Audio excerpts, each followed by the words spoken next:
今日同大家行一條新興嘅中級路線，依家出發。大家好，早晨。咁我哋今日嘅目標就係行紅花嶺郊遊徑。大家點樣可以嚟到我身處嘅起點呢？大家喺粉嶺站 A2 出口一出，然後搭78號 K 嘅巴士，就喺淡水坑站落車，就可以嚟到我身處嘅位置啦。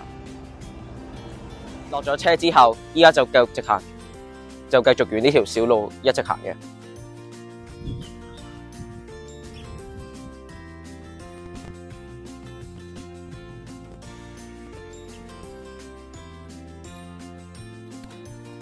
我身後邊嗰閘口咧就係禁區範圍嚟噶啦。沿路行過嚟，嚟到呢個路口，我哋咧依家就喺沙咀村路一直行入去。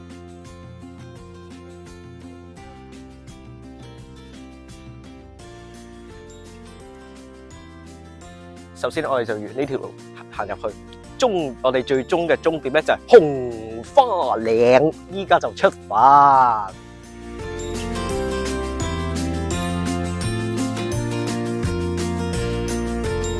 個牌開始行咗15分鐘到，就嚟到我身後邊嗰個咧就係戰壕啦。依家就繼續直行。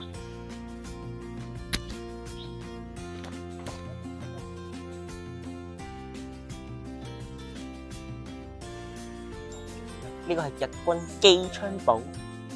頭先嗰個戰壕就會連接呢個機槍堡嘅，依家就繼續直行。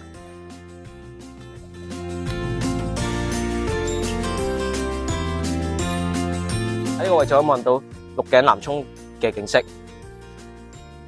咁而前面呢個咧就係深圳嘅梧桐山，喺呢條山徑行過嚟到紅花嶺郊野公園，身後邊亦就係一支冇名嘅標高柱，依家就繼續往亞公頂方向行。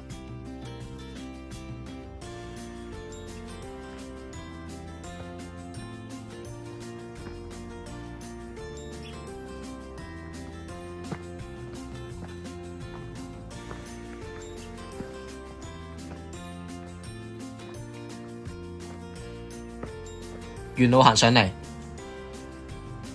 嚟到呢個位置，咁我身後邊嗰條路就係白公堰麥景陶碉堡，但我哋今日唔去啦，咁依家就會靠左就繼續上去。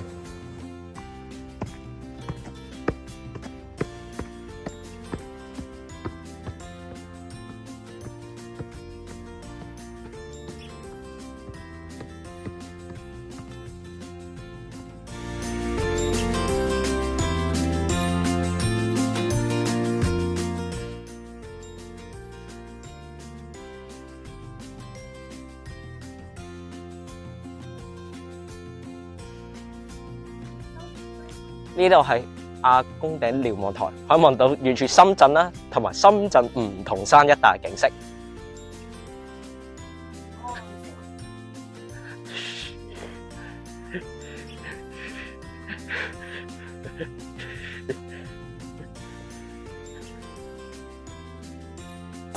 沿路行過嚟，就嚟到第二個嘅機槍堡啦。依家就繼續往移動方向行。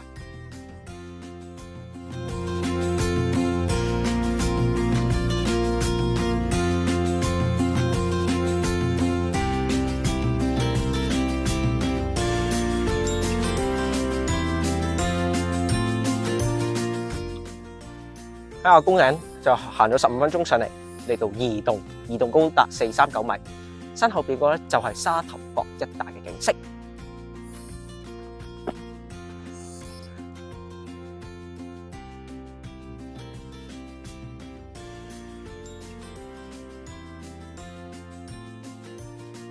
喺移動行咗半個鐘到，嚟到三棟高達436米。依家就沿住連綿嘅山脊就過去紅花寨同紅花嶺。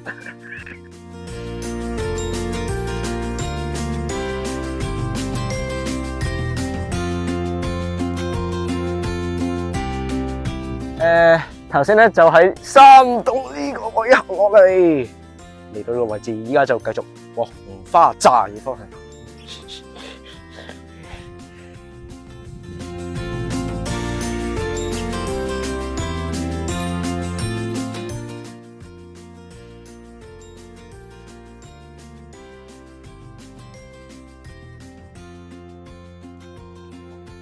喺3棟落嚟，嚟到個路口，依家就轉右，就繼續往紅花寨方向行。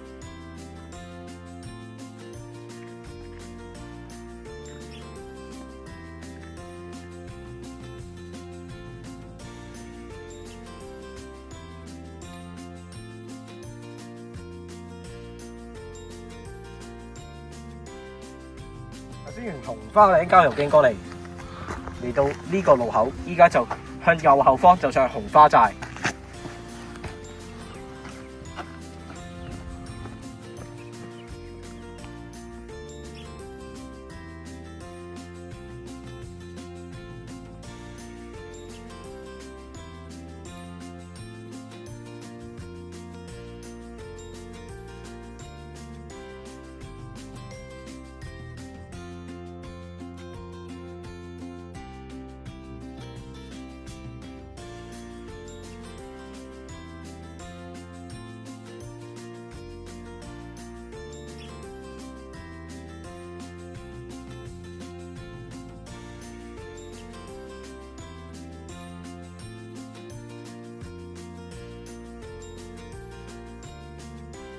好，我哋咧就嚟到紅花寨。紅花寨係高達489米。咁我而家咧就去埋最後一個目標紅花嶺，完成今次旅程。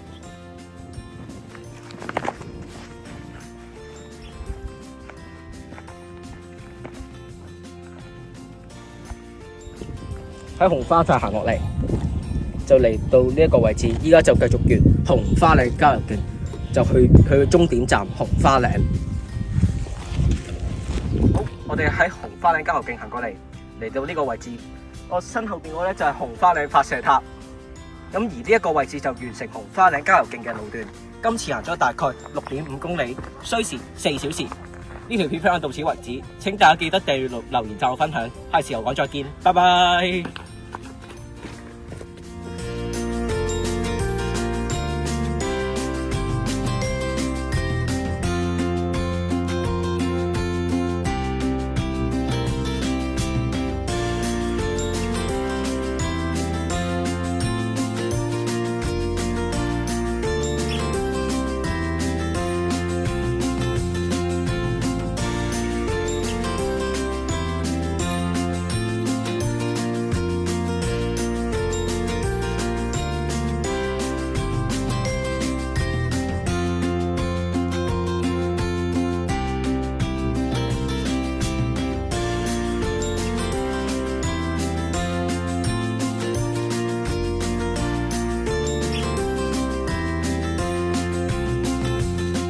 喺巴士站行咗落嚟之後，依家咧就繼續沿呢個方向就繼續往大陸嘅禁區方向行。呢一條路嘅路況係樹蔭指數低，天氣炎熱可能影響健康，市民應慎防中暑，多補充水分。